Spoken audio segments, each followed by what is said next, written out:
محترم بھائیوں، اللہ احکم الحاکمین نے اپنے ان بندوں کے لیے قرآن کریم کے اندر بڑی ہی شاندار رہنمائی فرمائی ہے۔ اب ان بندوں کا حق بنتا ہے کہ وہ رب کے قرآن کو اور پیارے پیغمبر جناب محمد رسول اللہ صلی اللہ علیہ وسلم کے فرمان کو سمجھیں اور اپنائیں۔ جو لوگ اس چیز کو سمجھ لیتے ہیں اور اس پر پھر عمل کرتے ہیں تو اللہ رب العالمین نے ان ایمان والے بندوں کے چھوٹے چھوٹے امور کو اتنا بڑا درجہ دے دیا اور اتنا ان کا اجر رکھ دیا کہ انسان حیران ہوتا ہے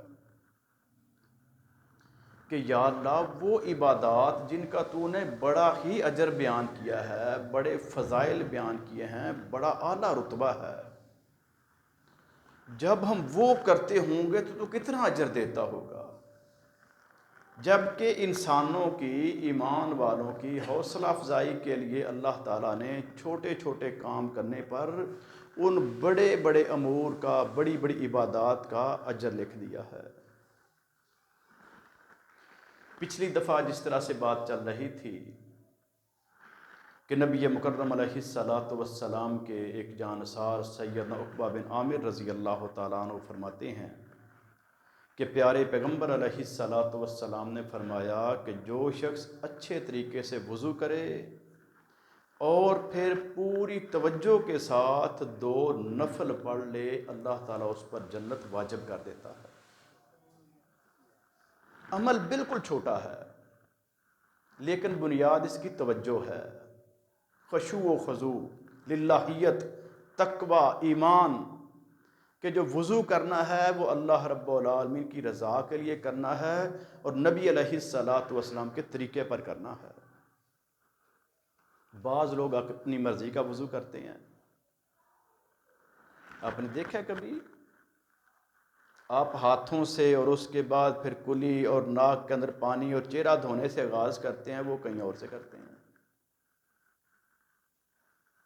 اسی طریقے سے بعض وہ لوگ ہیں جو نبی علیہ السلام کی دی گئی رخصتوں کا فائدہ نہیں اٹھاتے کہ جو رخصت دی گئی ہے، حتیٰ کہ آپ نے فرمایا کہ تم سے پہلے جو قومیں ہلاک ہوئی تھیں ان کی بہت سی وجوہات میں سے ایک یہ بھی وجہ تھی کہ جو اللہ تعالیٰ ان کو رخصت عطا فرماتا تھا اس کا وہ فائدہ نہیں اٹھاتے تھے، جان بوجھ کے اپنے اوپر سختی اور مشقت۔ جیسے وہ گائے کا واقعہ قرآن کریم کا بڑا مشہور ہے کہ اللہ کے نبی نے حکم دیا کہ بھی گائے ذبح کر دو۔ اب حق یہ تھا کوئی بھی گائے ملتی اس کو ذبح کر دیتے، بات ختم۔ لیکن وہ پوچھتے چلے گئے کیسی ہونی چاہیے، رنگ کیسا ہونا چاہیے، عمر کیسی ہونی چاہیے، جتنے سوال کرتے گئے پھنستے گئے۔ اس طرح یہ عمل ملت اسلامیہ کو منع کہا گیا ہے، منع کیا گیا ہے کہ تم نے یہ کام نہیں کرنے، جو حکم آئے عمل کر لو۔ طریقہ پیارے پیغمبر علیہ السلام سے مل جائے گا۔ تو نبی مکرم علیہ السلام نے اتنی شاندار قسم کی یہ بشارت سنائی ہے اس چھوٹے سے عمل پر۔ یہی سیدنا عقبہ بن عامر رضی اللہ تعالیٰ فرماتے ہیں کہ جس بندے نے صحیح طریقے سے وضو کیا تو پیارے پیغمبر علیہ السلام نے فرمایا کہ وضو کرنے کے بعد جب یہ بندہ کہتا ہے اشہد ان لا الہ الا اللہ واشہد ان محمدا عبدہ ورسولہ، اتنا کہنے کی بات ہے، اللہ رب العالمین کے پیغمبر رحمت علیہ السلام بشارت دے رہے ہیں کہ اللہ تعالیٰ اس کے لیے جنت کے 8 دروازے کھول دیتا ہے۔ کرنے میں کام چھوٹا ہے لیکن توجہ طلب ہے۔ صرف توجہ ہماری جب ہر عمل کے اندر اسلام پر ہو جائے گی کہ ہم نے جو کام کرنا ہے اللہ کے حکم پر اور پیارے پیغمبر جناب محمد رسول اللہ صلی اللہ علیہ وسلم کی سنت پر کرنا ہے، تو ہماری ساری زندگی سنور جائے گی۔ پھر ہماری روٹین بن جائے گی کہ جس انداز سے ہم وضو کرتے ہوئے دیکھ رہے ہیں کہ یہ سنت ہے یا نہیں ہے، ایسے ہی ہر کام کرنے سے پہلے دیکھیں گے کہ میں یہ جو کام کرنے لگا ہوں دنیا تو مجھے اکسا رہی ہے کہ بھئی آج خوشی کا موقع ہے، لیکن میں نے دنیا والوں کی باتوں میں نہیں آنا، میں نے طریقہ اختیار کرنا ہے جناب محمد رسول اللہ صلی اللہ علیہ وسلم کا۔ آپ کو بڑی خوشیاں نصیب ہوئیں جب آپ نے مکہ فتح کیا، تو یہ ایسی خوشی تھی کہ جس کی دنیا میں مثال ہی کوئی نہیں۔